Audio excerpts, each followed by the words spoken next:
ओम शांति। 24 दिसंबर 2022। बाबा के आज के महावाक्य हैं।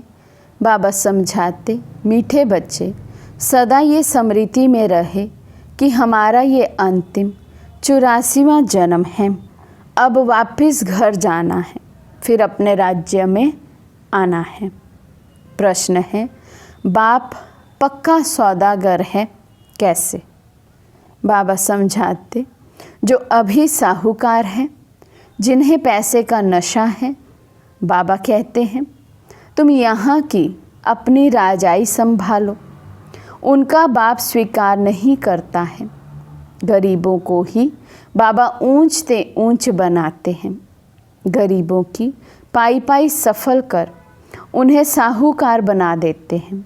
इसलिए बाप को पक्का सौदागर कहा जाता है। तो जो यज्ञ में धन से सेवा करते हैं, बाबा कहते उनको मैं कई जन्मों का साहूकार बना देता हूँ। और धन होते हुए भी जो धन को सफल नहीं करते, अपने धन के नशे में रहते हैं, तो बाबा कहते वे फिर जाकर गरीब बनते हैं। दूसरा प्रश्न है, बच्चों में कौन सी सुस्ती बिल्कुल नहीं होनी चाहिए? बाबा समझाते, कई बच्चे मुरली सुनने व पढ़ने में सुस्ती करते हैं, मुरली मिस कर देते हैं। बाबा कहते हैं बच्चे इसमें सुस्त मत बनो, तुम्हें एक भी मुरली मिस नहीं करनी है। बाबा कितना अटेंशन दिलवा रहे हैं मुरली पर, तो हम तौबा करें। अभी तक तो जो हुआ सो हुआ, लेकिन आगे से जब तक भी ये ब्राह्मण जीवन है, हम बाबा से प्रतिज्ञा करें कि एक भी मुरली मिस नहीं होंगी और ना ही सुस्ती की अवस्था में मुरली सुनेंगे। बहुत अलर्ट होकर, अटेंटिव होकर मुरली सुने।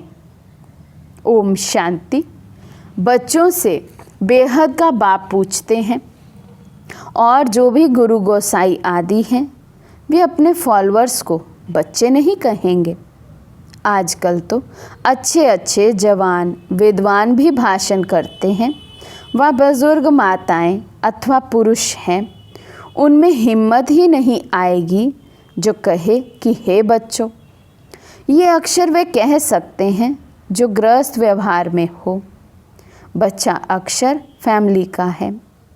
बाप कह सकते हैं, वे सन्यासी आदि तो फैमिली के नहीं हैं, वे हैं निवृत्ति मार्ग वाले।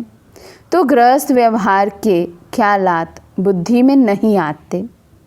ये तो माता पिता हैं, तो ज़रूर बच्चे बच्चे कहेंगे। तुम भी समझते हो, बेहद का बाप हम बच्चों को बैठ समझाते हैं। पूछते हैं, बच्चों तुम्हारा घर कौन सा है? बच्चों ने कहा परम धाम।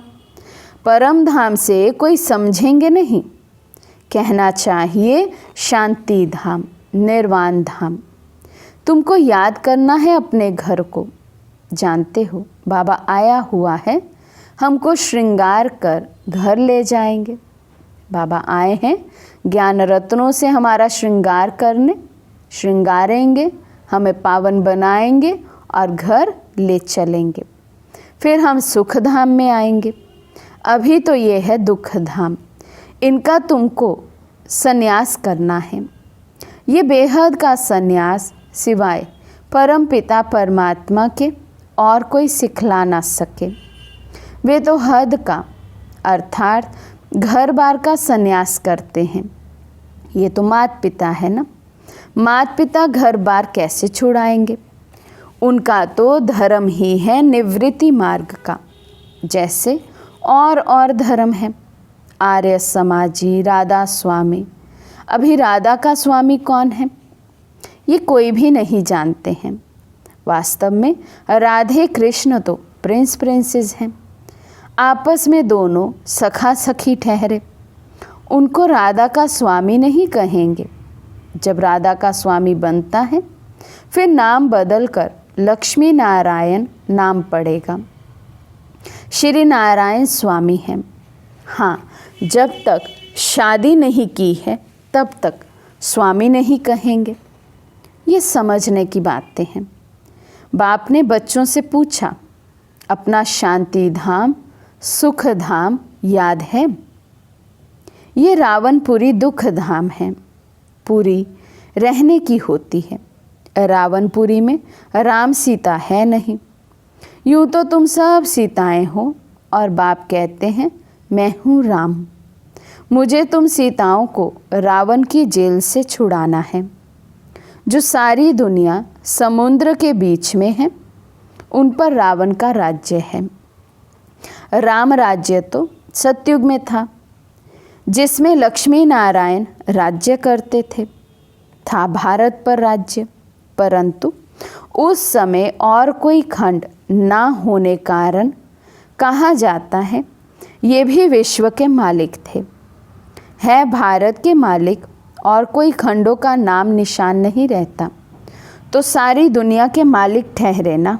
और वहाँ तुम्हारा मीठे पानी पर राज्य चलता है। तो ये तुम बच्चों की बुद्धि में रहना चाहिए कि अब नाटक पूरा हुआ है, अब वापस घर जाना है। हमने 84 का चक्र लगाया है। मनुष्यों की बुद्धि में कुछ नहीं आता, ऐसे ही सुनी सुनाई बात कह देते हैं। तुम जानते हो हमने 84 का चक्र लगाकर आए हैं। अभी हमको वापस जाना है, फिर नए सिर चक्र शुरू होगा। पुरानी दुनिया कलयुग से नए सिर शुरू नहीं हो सकती, परंतु नया चक्र सतयुग से शुरू होगा। ये सब बातें तुम बच्चों को ही समझाई जाती है, परंतु कितनी बातें बच्चे भूल जाते हैं। धारणा ना होने कारण फिर वे खुशी का पारा नहीं चढ़ सकता। हमारा ये 84वां अंतिम जन्म है, फिर हम अपने घर जाएंगे। जब तक पवित्र नहीं बने हैं तब तक कोई वापस नहीं जा सकते। जन्म लेना ही है। जो तुम पहले पहले थे अब पिछाड़ी में हो। सब धर्म वाले अभी अंत में भिन्न नाम, रूप, देश, काल में हैं।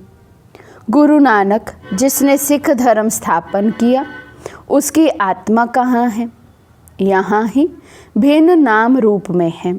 सबको पूरा पाठ बजाना ही है। अभी तुम पुरुषार्थ कर रहे हो नई दुनिया में जाने के लिए। पिछाड़ी में सबको हिसाब किताब चुकतू कर फिर जाना है। गुरु नानक की आत्मा फिर अपने समय पर आएगी। सतयुग, त्रेता, द्वापर में वे आ ना सके। वे आती ही है कलयुग में। अपने समय पर आकर धर्म स्थापन करेगी। नंबरवार अवतार आते हैं जो आकर अपना धर्म स्थापन करते हैं। पहला नंबर अवतार है भगवान का। अब निराकार कैसे अवतार ले? बताते हैं, मैंने इस चोले का आधार लिया है। ये अपने जन्मों को नहीं जानते। शरीर तो इनका है ना, गाया भी जाता है, आए देश पर आए, और सब अपने देश अपने शरीर में आते हैं। हाँ, धर्म स्थापक दूसरे के शरीर में आ सकते हैं। फिर उनका नाम होता है पवित्र आत्मा आकर प्रवेश करेगी। जो पहली आत्मा है वे धर्म स्थापन नहीं करेगी। जो आत्मा प्रवेश करेगी वही स्थापना करेगी। सितम आदि पहले वाली आत्मा सहन करती है। जैसे क्राइस्ट की आत्मा आई, वे तो सतो प्रधान थी, उनको कुछ सहन नहीं करना है। उनको तो पहले सतों में आना ही है। तो जो पहली आत्मा है वे सहन करती है। दुख तो आत्मा को ही होता है ना, जब शरीर के साथ है। धर्मराज भी शरीर धारण कराए सजा देंगे। आत्माओं को फील होता है कि हम सजा खा रहे हैं, इसलिए कहा जाता है पाप आत्मा, पुण्य आत्मा। पाप शरीर, पुण्य शरीर नहीं कहा जाता है। सन्यासी तो कह देते हैं आत्मा निर्लेप है, शरीर पर पाप लगता है। अनेक प्रकार के गुरु लोग हैं। बाबा ने बहुत गुरुओं का अनुभव किया है। बाबा हर एक से पूछते रहते हैं, क्यों संन्यास किया, घर बार कैसे छोड़ा, बतलाते नहीं थे। तो मैं कहता था कि मैं कैसे समझूं कि मैं भी कर सकूंगा व नहीं। ऐसी ऐसी बातें बड़े समझदारी से करते थे। अभी समझते हैं कि ये सारा जो मनुष्य सृष्टि रूपी झाड़ है, इनकी जड़ जड़ीभूत अवस्था है। अभी फिर से नया शुरू होना है। पढ़ले तो होती नहीं, शास्त्रों में महापढ़ले दिखाई है, वे तो होती नहीं। कहते हैं श्री कृष्ण सागर में पीपल के पत्ते पर आया, ये सब है गपोड़े। बाप कहते हैं मैं तो आता हूँ आदि सनातन देवी देवता धर्म की स्थापना करने। हमेशा पहले स्थापना फिर विनाश पालना, ऐसे कहना चाहिए। ऐसे नहीं कि पहले स्थापना पालना पीछे विनाश कहो। तो कोई सेंसिबल सुनेगा तो कहेगा ये तोते मुआफिक पड़े हुए हैं। स्थापना पालना फिर विनाश कैसे होगा? इसलिए कायदे मुजीब करेक्ट अक्षर बोलने हैं, स्थापना विनाश पालना। अभी ऊंचे ते ऊंचे बाप की तुमको श्रीमत मिलती है, देते हैं ब्रह्मा तन द्वारा। ये बाबा का शरीर मुकर्रर है। सेंसिबल बच्चे जो होंगे उनको कोई राय पूछनी होगी तो श्रीमत लेंगे। श्रीमत पर चलने से कभी धोखा नहीं खाएंगे। शिव बाबा की ही श्रीमत है। बाबा दूर थोड़े हैं। बाप देखते हैं बच्चे रॉन्ग चलते हैं व राइट चलते हैं। हर एक को सर्जन से राय मिल सकती है। ये है सबसे बड़ा सर्जन। तो बाबा हर बच्चे को देखते हैं, बच्चे कितना राइट और कितना रॉन्ग चलते हैं। कोई भी बात में तकलीफ हो तो बाबा बैठा है, श्रीमत पर चलते रहो। समझो कोई गरीब बच्चा है, धारणा अच्छी है, सर्विसेबल है, परंतु गरीब है इसलिए आकर मिल नहीं सकता। ऐसे को टिकट भी मिल सकती है। बाप तो गरीब निवाज है ना। ऐसे तो बाप को बच्चे चाहिए जो गरीब से गरीब हो और पढ़कर ऊंचे से ऊंचा चढ़ जाए। आजकल सब गरीब हैं। 10-20 लाख तो कुछ भी नहीं है। 10-20 करोड़ हो तो साहूकार कहा जाए। बाबा ने समझाया है पदमपति ये वर्षा ले नहीं सकेंगे, वे अर्पण हो ना सके ना बाबा अलाउड करेंगे। गरीबों की पाई पाई सफल होती है। ऐसी क्या पड़ी है? ये भी पक्का सौदागर है, इसलिए साहूकार आते ही नहीं हैं। बाप कहते हैं तुम अपनी राजाई संभालते रहो। अब तुम बच्चे जानते हो, बाबा आकर सब वेदों शास्त्रों का सार समझाते हैं। ये भी बाबा ने समझाया है विष्णु को ब्रह्मा बनने में 5000 वर्ष लगते हैं और ब्रह्मा से विष्णु को निकलने में 1 सेकंड। और कोई ये बातें समझ ना सके। बाबा कितना अच्छा हिसाब समझाते हैं। विष्णु के नाभि कमल से 84 जन्मों बाद अभी ब्रह्मा निकला है। अभी ब्रह्मा सरस्वती सो फिर लक्ष्मी नारायण बन जाते हैं। सूर्यवंशी बनेंगे फिर चंद्रवंशी बनेंगे। ये सारा चक्र बुद्धि में है। ब्रह्मा सो विष्णु, विष्णु सो ब्रह्मा। ये टॉपिक बहुत अच्छी है। सारे चक्र का राज इसमें आ जाता है। ये सब बातें सेंसिबल बच्चे अच्छी रीति धारण कर सकेंगे और पॉइंट्स लिखते करेक्ट करते रहेंगे। भाषण जब करते हैं कोई को याद नहीं रहता तो कागज़ सामने रखते हैं। तुम बच्चों को ओरली समझाना है। बैरिस्टर लोग बहुत अभ्यास करते हैं, फिर दूसरा वकील आर्ग्यू करेंगे तो किताब खोल कर देखेंगे, फिर बोलेंगे जज साहिब देखो फलानी लॉ बुक में ये है, वे फिर कहेंगे फलानी बुक में ये है। उन्हों के पास बहुत पॉइंट्स रहती हैं। इंजीनियर की बुद्धि चलती रहती है, तो हमको ऐसे ऐसे प्लान्स बनाने हैं। तुमको भी विचार चलाना है, टॉपिक की लिस्ट बनानी चाहिए, इस पर ये पॉइंट्स समझाएंगे। फिर सारी नॉलेज बुद्धि में आ जाएगी। फिर एक्यूरेट भाषण करेंगे। अचानक भाषण करेंगे तो गड़बड़ होगी। ये भी नंबरवार प्रैक्टिस है। तब तो जो तीखे हैं उनको बुलाते हैं, आकर भाषण करो। समझते हैं ये बड़ी बहन है। भाइयों में जगदीश होशियार है, तो कहेंगे ये बड़ा भाई है। तो फिर रिगार्ड पूरा रखना चाहिए।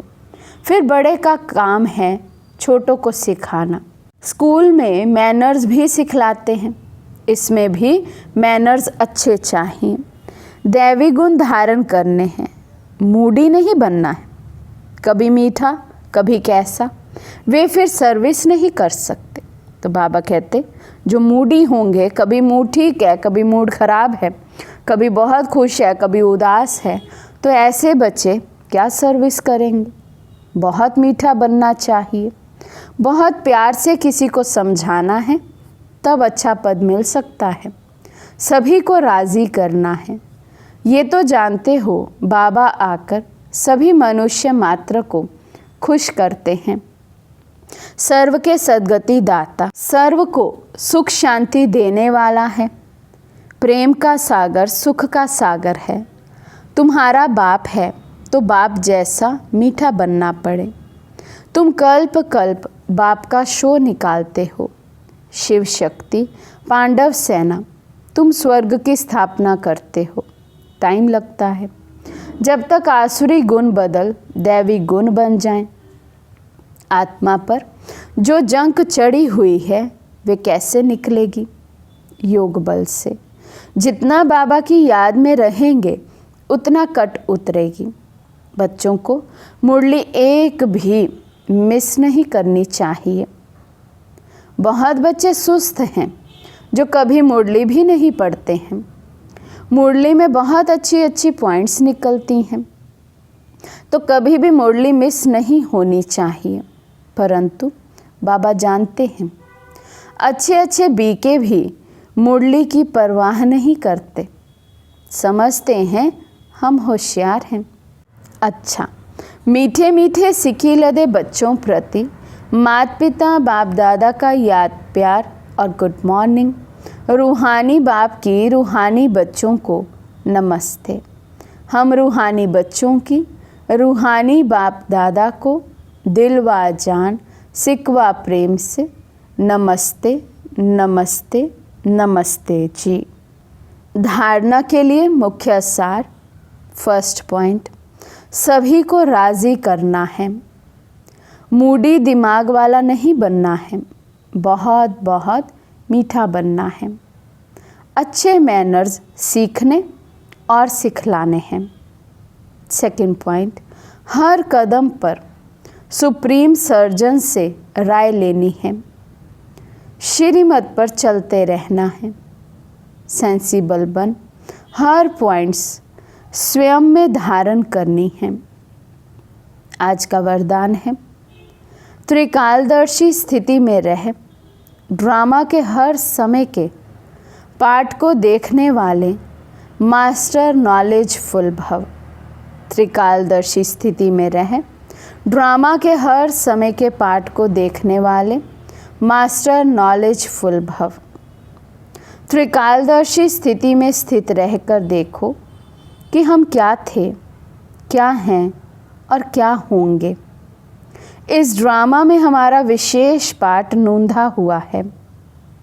इतना स्पष्ट अनुभव हो कि कल हम देवता थे और फिर कल बनने वाले हैं। हमें तीनों कालों की नॉलेज मिल गई है। जैसे कोई भी देश में जब टॉप पॉइंट पर खड़े हो सारे शहर को देखते हैं तो मज़ा आता है, ऐसे संगम युग टॉप पॉइंट है। इस पर खड़े होकर नॉलेजफुल बन हर पार्ट को देखो तो बहुत मज़ा आएगा। स्लोगन है, जो सदा योग युक्त है उन्हें सर्व का सहयोग स्वतः प्राप्त होता है। जो सदा योग युक्त है उन्हें सर्व का सहयोग स्वतः प्राप्त होता है।